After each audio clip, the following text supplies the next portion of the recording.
रंग्या, मी आतमध्ये चालले आहे, दार लावून घे आणि वाईच पडा आता. बाहेर कुणी नाही ना हे बी बघा. आता ह्या येळाला कोणी यायला लागलाय तवा? अव दार लावून घ्यायच्या आत बघा जरा. दिवा बी मालवून घे. वय ए बानू, महाराज यायला लागले ते. ह्या येळाला तो काय आवतन दाटले होतेस का? नाही र, तरी मी सांगत होते आधी बघा म्हणून. दार लावलं असताना महाराज माघारी गेला असतं म्हणजे.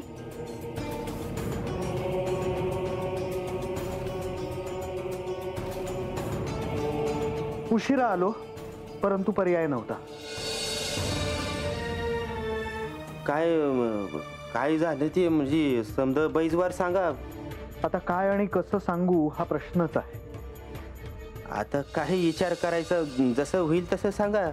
तुम्ही मध्ये मध्ये नाही बोललात तर बरं होईल. महाराज सांगा जी. मी आज गडावर गेलो होतो. विचारा का? का? उद्या आख्यान होणार म्हणून. म्हणजे उद्या आख्यान सुरू होणार आहे ना? नाही म्हणजे काय सांगताय काय? तेच तर. आता कशी सुरुवात करू सांगायला हे कळत नाहीये, परंतु तरीही सांगतो. श्री खंडेराय इथून गडावर गेल्यानंतर श्री म्हाळसा देवींनी त्यांना स्मरण करून दिले. कशाचं?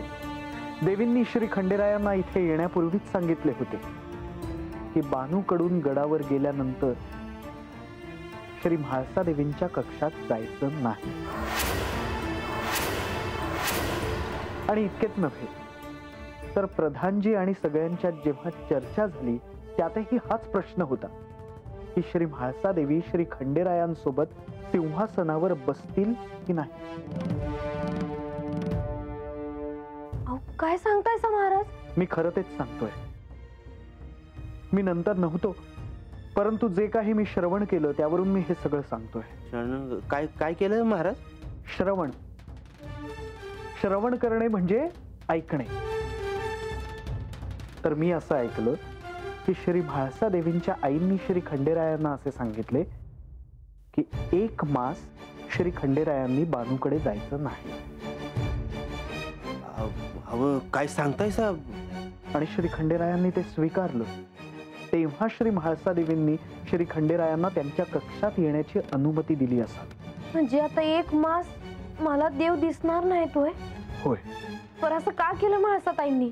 ते मला ठाऊक नाही, परंतु तुला हे ठाऊक असावं म्हणून मी हे तुला सांगितलं. नाहीतर तुला कसं कळलं असतं? म्हणजे आता 1 मास माझी देवांची भेट होत नाही असं म्हणू नकोस. इतक्यात खचून जाऊ नकोस. नाही महाराज, मला ठाव आहे. देवीसनी दुःख होऊ नये, त्यासनी त्रास होऊ नये म्हणून देव त्यांच्यासाठी काय बाय माफ करते. तर देवींच्या मनात माझ्याबद्दल जो राग आहे तो काही केल्या कमी होणार नाही. परंतु एक आहे, उद्या जे आख्यान होणार होते ते आता होणार नाही. सफरचंदाचे काप नीट परतल्यानंतर त्यामध्ये दालचिनी पूड आणि मध घालून पुन्हा नीट परतून घ्यावं. बटर लावलेल्या ब्रेडवर सफरचंदाचे तुकडे, बदामाचे तुकडे, टुटी फ्रुटी, डार्क चॉकलेट आणि मीठ घालून दुसरा ब्रेडचा तुकडा त्यावर ठेवून वरच्या बाजूला बटर लावून घ्यावं. एका बाउलमध्ये स्ट्रॉबेरी सिरप आणि क्रीम घालून सॉस तयार करून घ्यावा. तयार सँडविच पॅन मध्ये बटरवर ग्रिल करून घ्यावं आणि स्ट्रॉबेरी सॉस बरोबर सर्व्ह करावं.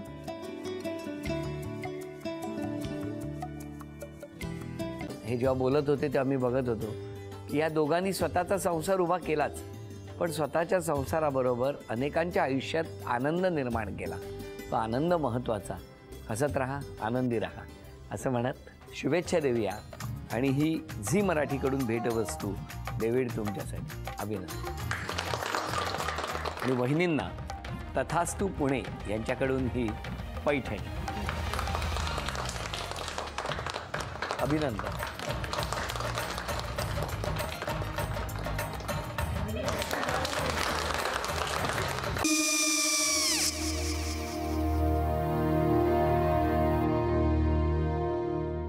काय गो? हा काय झालं? काय झालं? काय आले मी निकाल लावून आली. हो, पण तिची आईच काय बोलली? तिला वाटलं का सगळ्या निशाने आपल्या चुका कबूल केल्या का? आई मी चांगलं सुनावून आली आहे. त्या तिची बाजू घेत होत्या, पण मी लक्ष दिलं नाहीये. खूप झालं आता. चांगुलपणा खूप झाला. मऊ दिसलं ना की कोपऱ्याने खणतात ना माणसं, ते असं. अगो पण आईच म्हणली काय तिची, पटला काय ती का? मला माहिती नाहीये. आई मी तुम्हाला नंतर फोन करते. हो. आणि आई बाबा जे बोलले त्याचं वाईट नका वाटून घेऊ. सॉरी. सॉरी काय त्या? नेहा आले.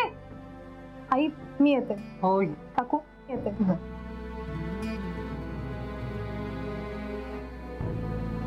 सावकाश जाग. हो हो. मग काय काकू, कधी उडवता लग्नाचा बार? बघूया.